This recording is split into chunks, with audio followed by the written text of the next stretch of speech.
मैं दिन में साइकिल पर जामुन बेचता और रात को पढ़ाई किया करता था। पिताजी गुस्सा करते थे कि 4 पैसे कमाकर लाता है और वह भी किताबों पर खर्च कर देता है। घर वालों को बताए बिना मैंने प्रतियोगी परीक्षा दी थी। जिस दिन परिणाम आया, जामुन बेचकर जैसे ही घर पहुंचा, देखा कि घर के सामने लोगों की भीड़ लगी हुई है। टीवी और मीडिया वाले भी इकट्ठा हो चुके थे। मैं अभी सबको हैरान निगाहों से देख रहा था कि अचानक पिताजी आगे बढ़े, मेरे सामने हाथ जोड़कर रोने लगे, क्योंकि मैं घर में अभी अभी दाखिल ही हुआ था कि पिताजी की गूंजती हुई आवाज़ मेरे कानों में टकराई। नालायक, तुझसे कल ही कहा था कि बिजली का बिल भरवाना है और तू ये किताबें खरीद कर लाया है। इंसान में थोड़ी शर्म होनी चाहिए। एक बूढ़ा बाप कब तक सब कुछ करेगा? तुझे चाहिए कि अभी तू अपने भाई बहनों की जिम्मेदारी उठाए, लेकिन तुझे तो इन किताबों से ही फुर्सत नहीं है। मैं पिताजी की बातों को अनसुना कर चुपचाप अपने कमरे में चला गया। मुझे मालूम था कि मैं गलत कर रहा हूँ, लेकिन मैं मजबूर था। मुझे अपनी पढ़ाई पूरी करने के लिए अभी सबको नज़रअंदाज करना था। आंखें बंद की तो पिताजी की आवाज़ है, अभी घर में रहे थे। यकीन, माँ का दिल भी दुख रहा होगा। अक्सर वह मुझे समझाती थी कि बेटा थोड़ा बहुत ही सही, लेकिन अपने पापा का सहारा बन जाओ। लेकिन मैं क्या करता? मैं दिन भर जामुन बेचता और रात भर पढ़ाई करता। इसके अलावा मेरे पास और कोई रास्ता नहीं था। थोड़े बहुत पैसे जो मैं बड़ी मुश्किल से बचा पाता था, उन्हीं में से मैं अपनी पढ़ाई पूरी कर रहा था। लेकिन मेरी ज़िंदगी फिर भी आसान नहीं थी। काफ़ी देर तक मैं दरवाजे के पास खड़ा उनकी बातें सुनता रहा। फिर मैं मनमार कर कमरे में ही बैठ गया। मैंने तुरंत ही अपनी बाकी की किताबें अलमारी से निकाली और ज़मीन पर बैठकर नोट्स बनाने लगा। रविवार को हम सब दोस्तों ने मिलकर समूह अध्ययन कंबाइंड स्टडी की योजना बनाई थी, लेकिन उससे पहले सबको कुछ नोट्स तैयार करने थे। मुझे मालूम था कि मेरे सभी दोस्त आराम से इंटरनेट से नोट्स बना रहे होंगे, मगर मेरे पास इतने पैसे नहीं थे कि मैं इंटरनेट का फ़ायदा उठा पाता। इसीलिए मैं थोड़े थोड़े पैसे जोड़कर पुरानी किताबें खरीद कर लाता, उनकी मदद से अपने नोट्स तैयार करता था। अचानक ही मेरे आंखों से आंसू निकलने लगे, मन भारी होने लगा। मैंने अपनी किताबें एक तरफ धकेल दी। पिताजी की बातें न जाने क्यों दिल को सुकून नहीं दे रही थी।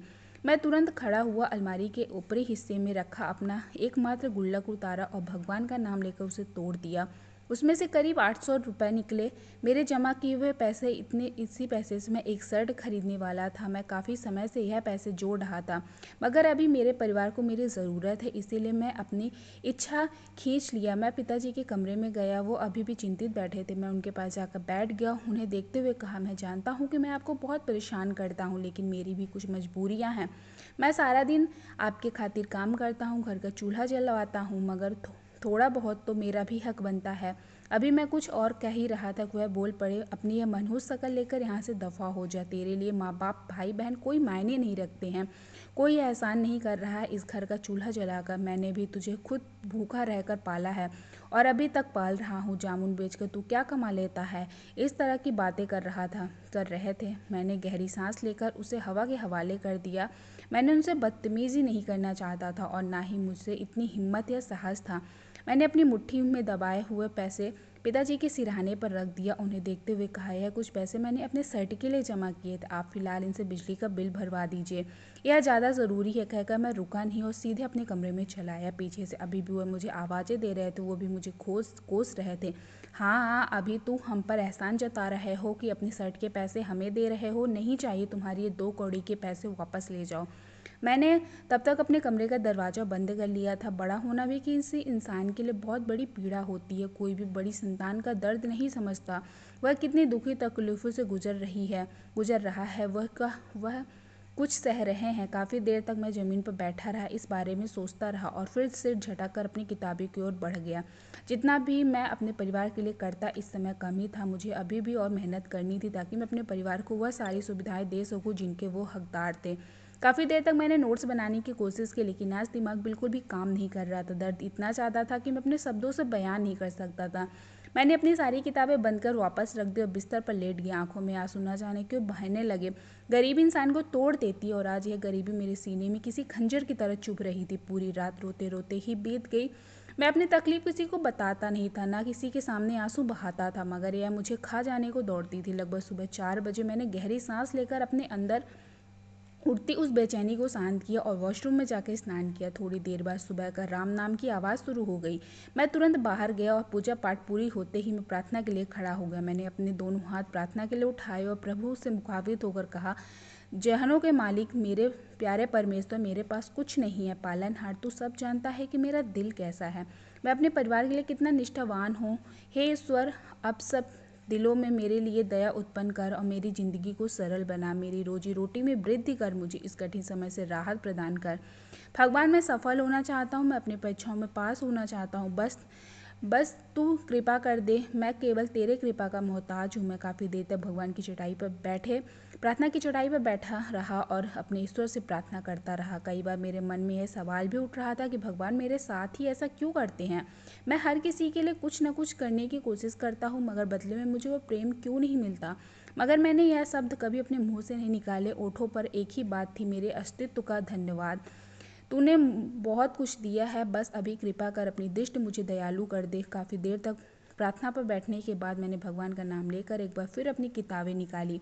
मैंने अपना समय व्यर्थ नहीं करना चाहता था। लगभग सुबह 9 बजे तक मैंने पढ़ाई की और फिर बाहर आकर अपनी साइकिल साफ करने लगा। थोड़ी देर बाद मुझे जामुन लेकर निकलना था। साइकिल ही साफ कर रहा था, तभी अचानक पिताजी वही पैसे लेकर जो मैंने रात को उन्हें दिए थे मेरे मुंह पर फेंक दिए और मैंने घबराकर उनकी तरफ देखने लगा। वह मुझे देखते हुए बोले, रात को कहा था ना ये पैसे मुझे नहीं चाहिए, फिर क्यों मेरे तकिए के पास रखकर चले गए थे। मुझे तुम्हारा एहसान नहीं चाहिए, तुमने मुझे कहीं का नहीं छोड़ा। मेरी जितनी बेइज्जती करानी थी तुम करवा चुके हो। अभी ये पैसे रखो और अपना गुजारा खुद करो। मेरा तुम्हारा अब कोई रिश्ता नहीं है। मैंने अपने छोटे बच्चों का पेट पाल लूँगा। पिताजी की बात सुनकर मैंने कहा, क्या हो गया है आपको। मैंने तो कुछ नहीं कहा, बस एक बात कही कि आप बिना वजह गुस्सा कर रहे हैं। मैं और कुछ कहता इससे पहले उन्होंने एक जोरदार लात मेरी कमर पर मारी और बोला बोला कहा ना चुप रहो वरना चमड़ी उधेड़ दूंगा। उनकी बात सुनकर मैं चुप हो गया। मेरी कमर में दर्द की लहर दौड़ पड़ी, लेकिन फिर भी मैंने कुछ नहीं कहा। चुपचाप पैसे उठाकर जेब में रखा और साइकिल साफ करके घर से निकल गया। मैं बिना वजह झगड़ा नहीं करना चाहता था। तकलीफ बहुत ज़्यादा थी, लेकिन अभी मैंने अपने चेहरे की कठोरता ओढ़ ली थी। गर्मी के दोपहर मेरा पूरा शरीर झुलस रहा था, लेकिन मैं अपनी तमाम तकलीफें भूलकर चारों ओर घूम घूम कर जामुन बेच रहा था। मेरी किस्मत आमदनी बहुत अच्छी हुई। शाम से पहले मेरे सारे जामुन बिछ गए, लेकिन मैं घर नहीं गया क्योंकि मैं जानता था इस समय पिताजी के आने का टाइम है और इस समय उनका गुस्सा हमेशा ज़्यादा होता है। मैं एक तरफ छाँव में बैठ गया और अपनी किताबें निकाल कर पढ़ने लगा। बार बार मेरी आंखों में आंसू आ रहे थे। पिताजी का व्यवहार बार बार आंखों के सामने आ रहा था, मगर मैं सर झटक कर पढ़ाई करता रहा। इंसान जीवन में किसी भी दुख को झेल सकता, लेकिन माता पिता का व्यवहार उसे तोड़ देता है। काफ़ी देर तक मैं वहीं बैठा एक विषय याद करता रहा और फिर शाम के बाद घर की ओर रवाना हुआ। जैसे ही साइकिल लेकर घर पहुंचे, मेरी माँ रोते हुए मेरे सीने से लग गई। उन्हें रोते हुए देखकर मैं परेशान होकर पूछा, क्या हुआ है, सब ठीक है। पिताजी कहाँ है, आपको कुछ हुआ है क्या। मेरी बात सुनकर वह तड़प कर बोला, तुमने समय देखा है, क्या हो गया। तुम्हारी माँ की जान अटकी हुई थी। तुम्हें मालूम है कि मेरे दिल पर क्या बीतती है जब तुम समय पर घर नहीं आते हो। मुझे क्या मालूम सुबह तुम दोनों बाप बेटे के बीच क्या हुआ था, लेकिन तुम अपनी माँ को बेवजह अपने पिता की सजा क्यों देते हो। माँ, आपको क्या हो गया। मैं भला आपको छोड़कर कहाँ जाऊँगा। मैं तो इस घर में रहता हूँ, यहीं वापस लौट कर आऊँगा। आज मैंने सोचा कि थोड़ा और समय लगाकर सारे जामुन बेच लूँ, फिर कल मंडी चला जाऊँगा। आप क्यों उल्टा सीधा सोच रही हैं, आपके बिना मैं एक पल भी नहीं रह सकता। मेरी बात सुनकर वो थोड़ा मुस्कुरा दी, जबकि मैंने उन्हें अपने पास की ही बैठा लिया। पूरा दिन मेरा चलते फिरते बीतता था, लेकिन अपनी माँ की ममता देखकर ऐसा लग रहा जैसे किसी जलते हुए सीने पर ठंडी हवा का छिड़काव कर दिया है। काफ़ी देर तक वह मेरे सीने से लगी रही, ना जाने क्या क्या बोलती रही। फिर मुझे चारपाई पर बैठाकर बोली, तेरे लिए खाना लगाती हूँ। मेरा बच्चा भूखा होगा। एक तो तुम्हारे पापा भी ना हर वक्त तुम्हारे सिर पर सवार रहते हैं। कल तुमने जब बिजली के बिल के पैसे दिए तो उन्होंने जमा कर देना चाहिए था, लेकिन बेवजह हंगामा करना उनकी पुरानी आदत है। पहले तुम्हारे चाचा के पीछे पड़े रहते थे, अभी उन्होंने तुम्हें पकड़ लिया है। माँ की बात सुनकर मैं हल्का सा मुस्कुरा दिया। माँ और पापा की आपस में बहुत कम बनती थी, लेकिन एक दूसरे से बेहद प्यार करते थे। अगर एक को जरा तकलीफ होती थी तो दूसरा ऐसे तड़पता था जैसे अभी प्यार हुआ हो। काफ़ी देर तक वो मुझसे इधर उधर की बातें करती रहीं और फिर अपने हाथों से मुझे खाना खिलाने लगी। जीवन में अगर पूरी दुनिया आपके खिलाफ हो, तब भी माँ हमेशा आपके साथ खड़ी रहती हैं। अभी मेरा मूड बेहतर हो चुका था। मेरा इरादा अभी पढ़ाई करने था। मैंने ठान लिया था कि आज मुझे अपने नोट्स पूरा करके ही रहूँगा, क्योंकि 2 दिन बाद हम दोस्तों की मुलाकात थी। अगर मेरे नोट्स पूरे नहीं होते तो बेवजह की बातें सुनने की मिलती, और मैं ऐसी किसी बात का आदी नहीं था। रूम में जाने से मैंने दरवाज़ा बंद कर लिया और पिछले हिस्से की खिड़की खोल दी। किताब लेकर मैं एक बार फिर ज़मीन पर बैठा और काम शुरू कर दिया। समय धीरे धीरे बीतता गया। लगभग रात के 3 बजे तक मैंने पढ़ाई की। किताबें बंद करके रख दी, क्योंकि सुबह 6 बजे मुझे मंडी भी जाना था। लेटते ही मुझे पता ही नहीं चला कि कब नींद ने मुझे अपनी गोद में सुला लिया।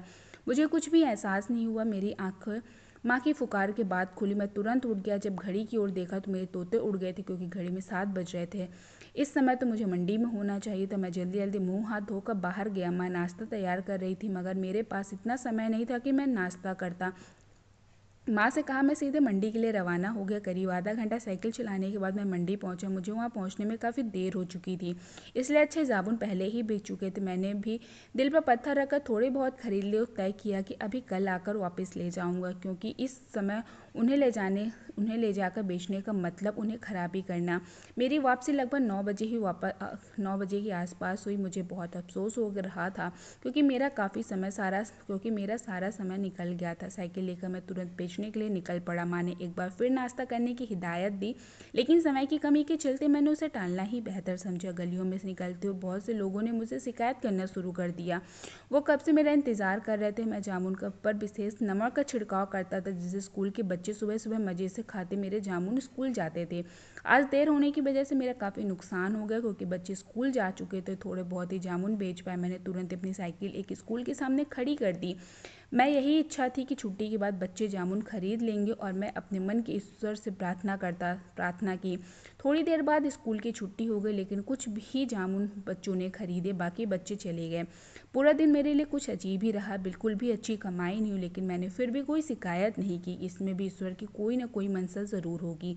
लेकिन आज मुझे यह नहीं पता था कि मुझ पर कैसी विपत्ति आने वाली थी। जब मैं घर पहुंचा तो घर पूरी तरह से अंधेरे में था।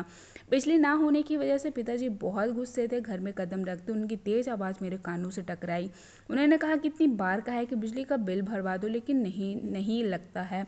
पिता को बर्बाद करके ही रहोगे। मैंने इस बार उन्हें हैरानी से देखा तो दिल तो किया कि उन्हें जमकर जवाब दूं। मैंने कहा, जब मैंने पैसे दिया था तो आपने बिजली का बिल क्यों नहीं भरवाया? बिना वजह बातें बनाने का क्या मतलब?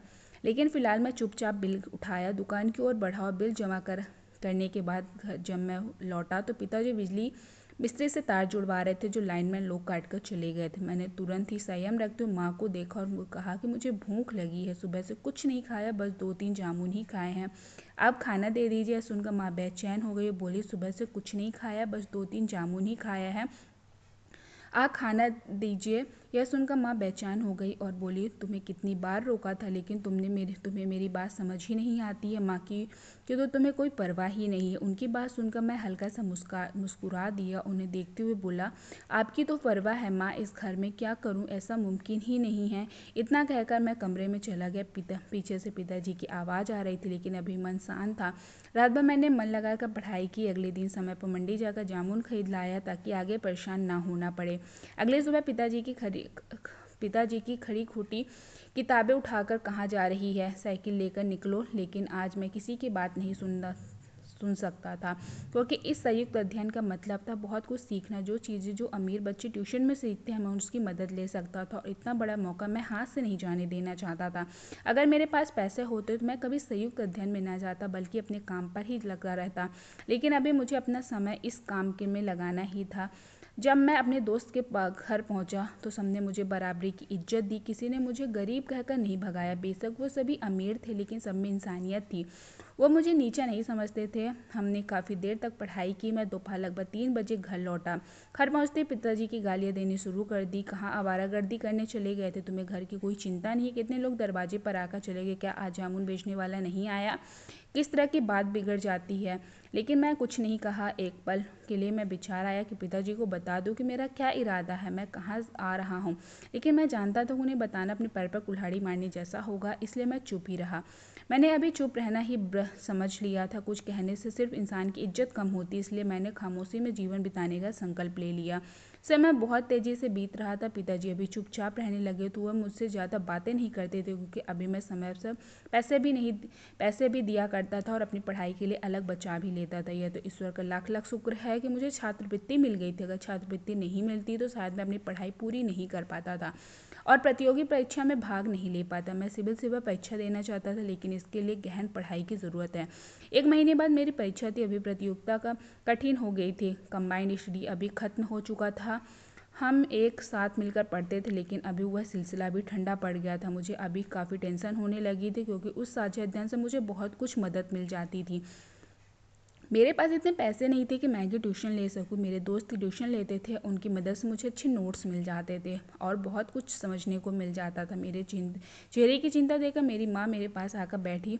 मैं बिल्कुल चुपचाप बरामदे में बैठा हुआ था। माँ को मुझे देखकर बोली, क्या हुआ है, तुम परेशान लग रहे हो। तुम्हारे पिताजी कह रहे थे कि तुम अभी शांत रहने लगे हो, अगर कोई परेशानी तो माँ को बताओ। यह सुनकर माँ थोड़ा ठहने स्वर से बोला, मुझे इंटरनेट की बहुत ज़रूरत है, एक मोबाइल फ़ोन चाहिए। आपको पता है कि 1 महीने बाद मेरी परीक्षाएं हैं, मेरे पास पढ़ाई का कोई साधन नहीं है। पहले थोड़ी बहुत पढ़ाई साझा अध्ययन से हो जाती थी, लेकिन अभी वह ख़त्म हो गई है, क्योंकि सभी ने कहा कि अभी वह पढ़ाई पर ध्यान देंगे, जितना एक साथ पढ़ना था पढ़ लिया।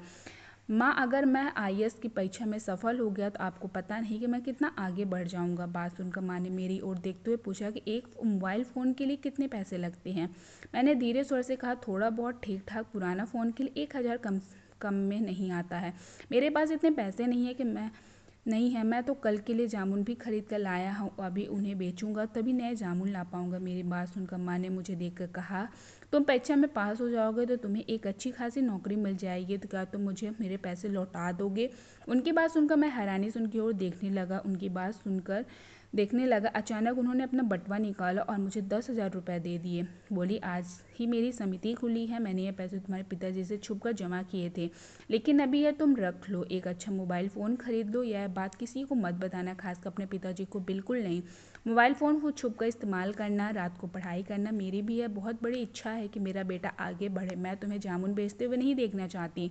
मैंने और तुम्हारे पिताजी ने तो पढ़ाई पूरी नहीं की, लेकिन मैं चाहती हूँ कि तुम आगे बढ़ो ताकि तुम्हारे छोटे भाई बहन भी सफल हो सकें। माँ की बात सुनकर मेरे आंखों में आंसू आ गए। यह 10,000 रुपये मेरे लिए बेहद कीमती थे ना, लेकिन मेरा दिल इन्हें लेने के लिए राजी नहीं था। ना जाने क्यों मुझे डर लग रहा था कि अगर मैं असफल हो गया तो माँ के पैसे डूब जाएंगे। मैंने ठान लिया कि मैं पैसे वापस कर दूंगा, लेकिन उन्होंने मना कर दिया। उन्होंने मुझे देखते हुए कहा, अगर मैं पैसे रख लूँगी तो घर के खर्चों में खर्च हो जाएंगे, तुम कम से कम मोबाइल ले आओगे ताकि तुम्हारी मुश्किलें थोड़ी कम हो सकें। मैं कुछ देर तक सोचता रहा, फिर तुरंत फैसला लिया कि यह पैसे रख लेता हूँ, अगर मैं असफल हो गया तो मैं धीरे धीरे करके पैसे लौटा दूंगा। यही सोचकर मैं मोबाइल मार्केट की तरफ निकल गया। मुझे एक अच्छा मोबाइल फ़ोन मिल गया, भले वह थोड़ा सस्ता क्यों ना था, लेकिन वह मेरे काम का था। मैंने पड़ोसियों से वाईफाई का पासवर्ड लिया और अपना कमरा बंद करके पढ़ाई में जुट गया। मेरे पास सिर्फ 1 महीना था और इस 1 महीने में मुझे बहुत कुछ बदलना था। समय बीतता, मेरी परीक्षा के दिन आ चुके थे। मेरी माँ ने मेरी बहुत मदद की, जिसके लिए मैं उनका शब्दों में शुक्रिया अदा नहीं कर सकता था। उनके कारण मेरी कई समस्याएं हल हो गई। जो भी समझना होता था मैं मोबाइल फ़ोन की मदद से सीखता। और आज मेरा एग्ज़ाम था। दिल की धड़कन सामान्य से बहुत तेज़ थी। माँ से मिलकर मैं परीक्षा केंद्र की ओर रवाना हुआ। एक लंबी दूरी तय करने के बाद मैं अपने केंद्र पर पहुंचा। मेरे दोस्त वहां पहुंचते थे, लेकिन जिस कक्षा में मैं बैठा था वहां मेरा कोई दोस्त नहीं था। प्रश्न पत्र सबके आगे रख दिए गए। मैंने भगवान का नाम लिया और पेपर देना शुरू किया। पूरे 3 घंटे तक मैंने सिर तक नहीं उठाया। 3 घंटे बाद मेरी दुनिया ही बदल गई थी, क्योंकि मैंने बहुत अच्छा पेपर दिया। समय तेज़ी से गुजरता गया। एक रोज़ की तरह मैं जामुन बेचकर घर लौटा। तभी मुझे दूर से अपने घर के बाहर भीड़ थी। मैं घबरा गया। देखा भीड़ किस बात की है। जब मैंने ध्यान से देखा तो मेरे होश उड़ गए। वहाँ कई कैमरा वाले खड़े थे और साथ में पुलिस भी मौजूद थी। मैं जैसे ही आगे बढ़ा, मेरे पिताजी उस भीड़ को चीरते हुए मेरे पास और बिना कुछ कहे मुझे अपने सीने से लगा लिया। मैं हैरान था, यकीन नहीं हो रहा था कि पिताजी ने मुझे गले लगाया है। मेरे सामने हाथ जोड़ते हुए बोले, भगवान भगवान के लिए मुझे माफ़ कर दो। राम, मैंने तुम्हारे जज्बात नहीं समझे, तुम्हारी मेहनत नहीं देखी, लेकिन आज तुम्हारी खामोश मेहनत ने पूरे शहर में तुम्हारा नाम कर दिया। तुमने आईएएस की परीक्षा में पहली रैंक हासिल की है। मैं बिल्कुल स्कंध रह गया। यह किसी चमत्कार से कम नहीं था। पिताजी के यह कहते ही सारे पत्रकार मेरी ओर मुड़ गए। पुलिस ने मुझे घेर लिया। कोई सवाल पूछ रहा था, कोई कैमरा आगे कर रहा था। मैं तो जैसे पत्थर बन गया था। मेरी समझ में नहीं आ रहा था कि यह सब मेरे साथ हो रहा है। मुझे अपनी किस्मत पर यकीन नहीं हो रहा था। मैं देश की सबसे कठिन परीक्षा में प्रथम स्थान प्राप्त किया था। यह कोई साधारण बात नहीं थी। मेरी पूरी दुनिया बदल चुकी थी। कुछ दिनों के बाद मुझे परीक्षण पर भेज दिया गया। उस परीक्षण के दौरान मुझे वेतन भी मिलने लगे, जिससे मुझे कुछ पैसे मैंने अपने माता पिता को भेज दिए। मुझे पता था कि अभी हमारे घर के हालात बदल जाएंगे, लेकिन मेरे दिल में एक सवाल रह गया कि पिताजी ने मेरे सामने हाथ क्यों जोड़े थे। इस बात से मेरा दिल हमेशा उदास रहता था। एक बेहतरीन परीक्षण के बाद मुझे एक अच्छा अवसर मिला। मेरी ज़िंदगी अभी धीरे धीरे बदलने लगी थी। मैंने माँ के मोबाइल फ़ोन के पैसे लौटा दिए। उनका तहे दिल से धन्यवाद किया था, क्योंकि अगर 10,000 रुपये मुझे ना मिले होते तो मेरे लिए पहली पोजीशन हासिल करना बहुत मुश्किल होता। ज़िंदगी में इंसान के सामने कई दुख आते हैं, इतने अधिक वह टूट सकता है, लेकिन एक छोटी सी आशा और उम्मीद आपको बहुत ऊंचाई तक पहुंचा सकती है। बात आप पर निर्भर करता है कि आप अपनी उस छोटी सी उम्मीद को जिंदा रखें, क्योंकि जब आप उम्मीद मर जाती है तब आप भी अंदर से टूटने लगते हैं। मेरे छोटे भाई बहन अभी अच्छे स्कूल में पढ़ रहे हैं। पापा के लिए किराने की दुकान शुरू करवा दी है। माँ की भी इच्छा है कि कोई व्यवसाय शुरू करूं, लेकिन फिलहाल मैं उन्हें केवल मानसिक शांति देना चाहता हूं, क्योंकि मेरी माँ गरीबी में बहुत कठिन दिन देखे हैं और अन्य दिनों में उन्होंने बहुत मेहनत की है। मैं सबको केवल एक बात बताना चाहता हूँ कि चाहे ज़िंदगी कितनी भी कठिनाई आए, माता पिता चाहे कभी कभी कठोर क्यों ना लगे, उनसे कभी नाराज़ मत होइए। उनका साथ ही हमारे जीवन का सबसे बड़ी शांति और ताकत होता है। वो हर इंसान के लिए सबसे अनमोल धरोहर होते हैं। इंसान की परवरिश में माता पिता की भूमिका स्पष्ट रूप से दिखाई देती है। जैसे किसी और पेड़ पौधे की देखभाल में माली की मेहनत दिखती है, उसी तरह इंसान की परवरिश में माता पिता की मेहनत और संस्कार झलकते हैं। तो यह दोस्तों, इस कहानी का नैतिक संदेश यह है कि माता पिता हमारे जीवन के सबसे